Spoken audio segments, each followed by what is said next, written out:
This shooting in Minnesota is crazy. If you're on the left, they're calling it straight up murder. Brian, I've watched multiple camera angles, including a close-up, slow-motion version of that deadly shooting, and to this old prosecutor, it looked like criminal homicide, some level of homicide, whether second-degree murder or manslaughter. But then you have the right-wingers who are saying this shooting was clearly justified. She could have moved when they honked the horn. But when they asked her to move, what did she do? She literally hit one of the ICE agents and got shot. This is when play stupid games, get stupid prizes, and F around and find out if they had a baby, that's it. So is this murder or is it justified? Let's break it down.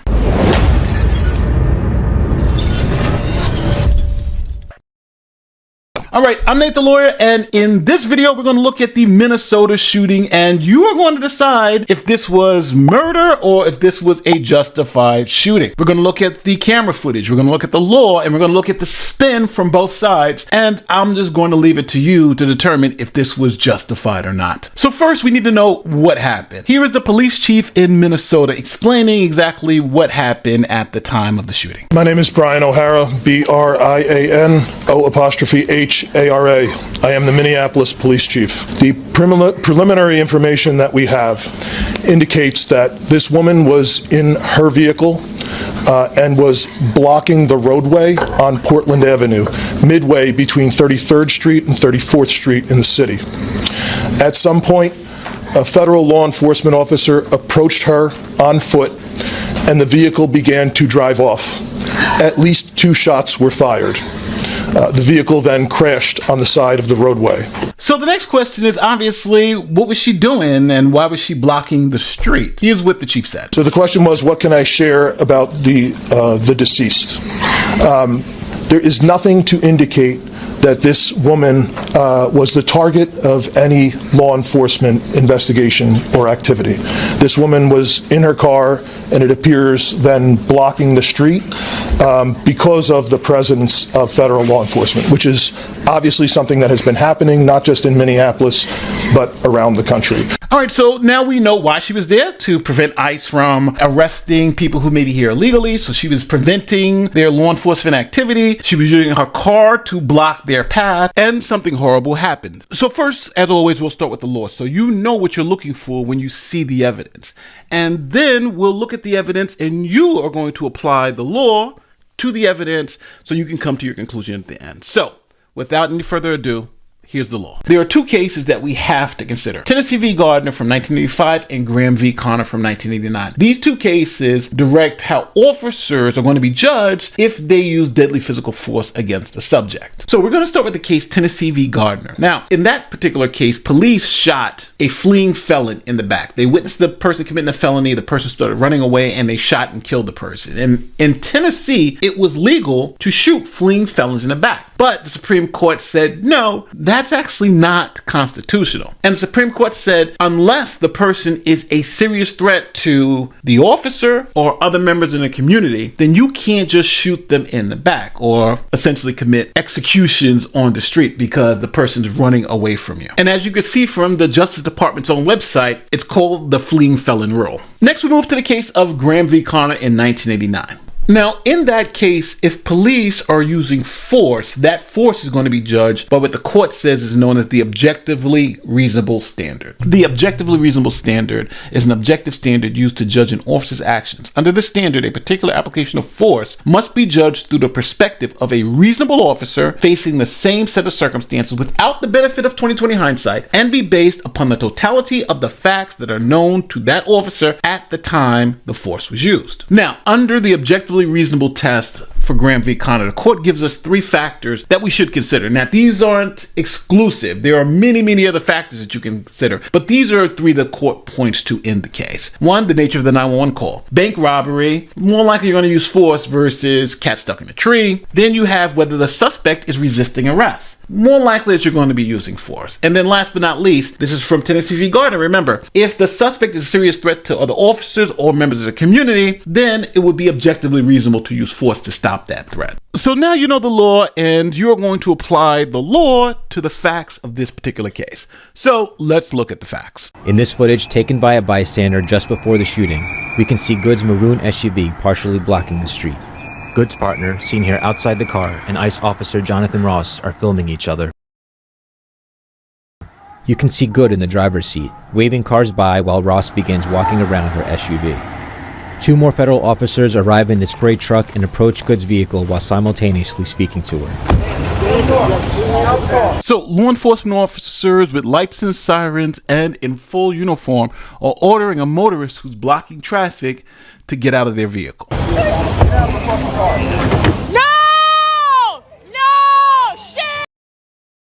The whole encounter, from the moment an officer told Good to get out of her car to the third shot, lasted just 7 seconds. So now quickly, let's just break down what we just saw.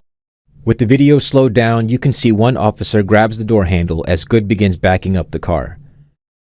Officer Ross can now be seen filming with his left hand at the front of the car. You can see the front wheel spin forward and Ross draws his gun with his right hand. So now I want to point you to the front tire and where it's at. The officer's in front of the car and the tire is pointing at the officer. So now if you hit the accelerator, you're going to run right into the officer. And as you can see, the person in the car is hitting the accelerator. That's why the tires are spinning. As you can see, the officer has his gun out. The tires are still pointed directly at the officer and the car is moving forward. Now, at the last second, the tires turn away from the officer, but the officer is struck by the vehicle, which you cannot see from this angle. Now, here's a second angle from the front of the vehicle. So you can clearly see the officer is actually hit by the car. Well, the slowdown version is showing me that when the SUV pulls forward, they make contact with the agent in the street, and then immediately following that contact, you hear 3 gunshots follow. So as CNN's expert has shown us, the officer was being struck by the vehicle and returned fire while the vehicle was literally hitting him. Here it is in real time. So next, the officer was recording this incident on a cell phone. So now let's look at the incident from the officer's perspective. That's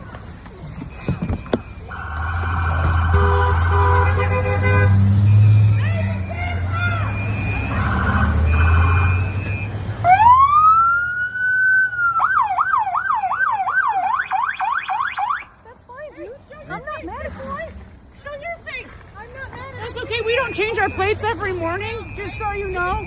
It'll be the same plate when you come talk to us later. That's fine. U.S. citizen, former. You want to come at us? You want to come at us? I say go get yourself some lunch, big boy. Go ahead. Out of the car. Get out of the car. Get out of the car. So now here, the wife is antagonizing the officer, asking him essentially, what are you going to do? I say go get yourself some lunch, big boy. Go ahead. Out of the car. So now they realize that ICE is about to arrest them for interfering in federal law enforcement activities. And the wife, who's standing outside filming, tries to jump back in the car. Get out of the car. So now what you're going to hear a lot in the media is that the officer placed himself in front of the car. But as you can see, that's not accurate because while the officer was standing still, the car actually repositioned itself and pointed the front of the car directly at the officer. Now, as the officer was trying to move toward the driver's side of the vehicle to get from in front of the car, the person hits the gas, striking the officer. Now, simultaneously, while being struck by the car, the officer lets off 3 successive shots. So now that you know the facts, now that you know the law, let's bring everything together so you can decide if this officer is justified or not. If we apply the Graham standards to the case at hand, was it 911 call? Blocking traffic. Pretty light, right? Was the person resisting arrest? Yeah, the officers were trying to open up the car door to arrest her or detain her, and she resisted. She didn't stop the car and get out and talk to the officers. She was actively resisting. And then last, was she a serious threat to the officers or other members of the community? Well, to the officer standing in front of the car, the government's saying she was a serious threat. She hit the officer with the car. Where if you're on the other side of it, you're saying she wasn't a serious threat because she was trying to run away. The argument here is that this woman's case is more like Tennessee v. Gardner. The police essentially shot a fleeing felon. And the government is saying, no, she was a serious threat to that officer and he responded with deadly physical force. Now, if you're on a jury, you're going to have to ask yourself, was that officer standing in front of the vehicle, was that a serious threat to that officer? When she hit the gas, car's going forward, and the officer's hit by the vehicle. And remember, the officer's shooting as the car is hitting him, so it's happening all at the same time. Split second. Now, this is where the media spin comes in, because on the left side of the political aisle, they're only showing you one video, this one.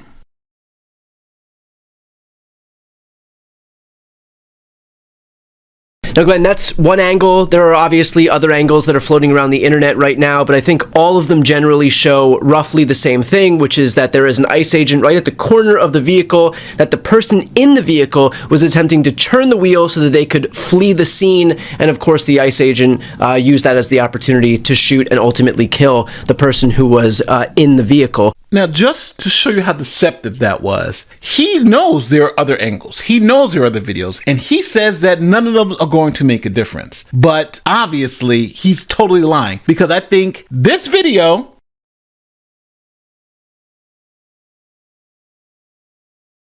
makes a big difference in the way you analyze what happened. So now you know the law, you know the facts, and it's going to be up to people like you to determine if this officer is going to go to jail for murder or some type of homicide charge, or if this was a justified shooting because his life was in danger. Was he being reasonable, or was this criminal? I'll see you in the comment section. My name is Nate the Lawyer. I'm out. Peace. Okay, so now the screen has gone black, and for those of you who have watched to this point, I want to now give you my opinion, because I wanted the video to end, and now you to hear exactly what I think. Now, for those of you who don't know, I got 10 years of law enforcement experience. I also was an assistant district attorney, and, I've been a defense attorney for a long time. This is just my evaluation of the facts as they are. I think the officer has a good defense, and I think a conviction here is probably going to be very, very unlikely, even without the political nonsense. The reason why I think is because when the vehicle goes forward and the officer has the gun pointed at the vehicle and he's actually hit with the vehicle, if that happens, then I don't think there's really going to be any court that's going to say that that's not a serious threat. And for those facts to manifest themselves, it's going to probably lead to this officer not being charged with anything. They may say this is a good shoot. And in this case, I can see both sides where you could say this may not be as clean a shoot as you want, but I don't think this officer will go to jail. I don't think there's going to be any charges brought. And if there are charges brought, they're going to be brought in vain, because soon as you put an officer in front of a vehicle and the vehicle goes forward and the person's pressing the gas, it's honestly going to be almost impossible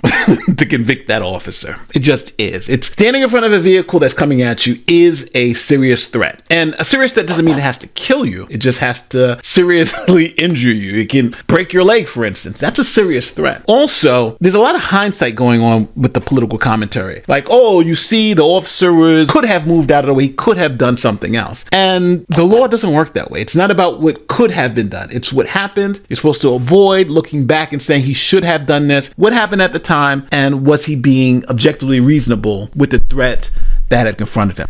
Now, some people are saying it's the officer's fault because the officer is standing in front of the car and the officer placed himself in danger. Well, I'll say this. Two things. Number one, if there's a bank robbery, for instance, officers run into the bank and try to stop the bank robbers by shooting them. The bank robbers are killed. Do you think the bank robbers' argument is going to be the officers intentionally placed themselves in harm? No, because a crime was being committed and they were going to stop that crime. The second response to that question is that the officer being in front of the car doesn't give the person sitting in the car license to hit the gas and run down the officer. And then if the officer responds with deadly physical force, the person say, well, the officer was standing in front of my car so I can kill them. That is not the way it's done here in America. Now, some people may say that it wasn't proportional. He overacted by shooting at the car who was turning away from him. But at the point in which he's hit by the car, he's in front of the car enough to make contact with the car. And I think that is going to be the determinative factor in this case. Now, if you disagree with me, I'll see you in the comment section. But I wanted to at least give you my opinion to show you that this case I'm struggling with, but tie generally goes to the runner. And in close cases like this, they're going to side with the officer. That's generally our system. But again, I'm not 100% positive that that's how it's going to happen or go down, but we'll see. Don't forget, like, share, subscribe to like great YouTube stuff. I'm out. Peace. Well, if you're here, you're probably already subscribed. That's why you're listening. Bye.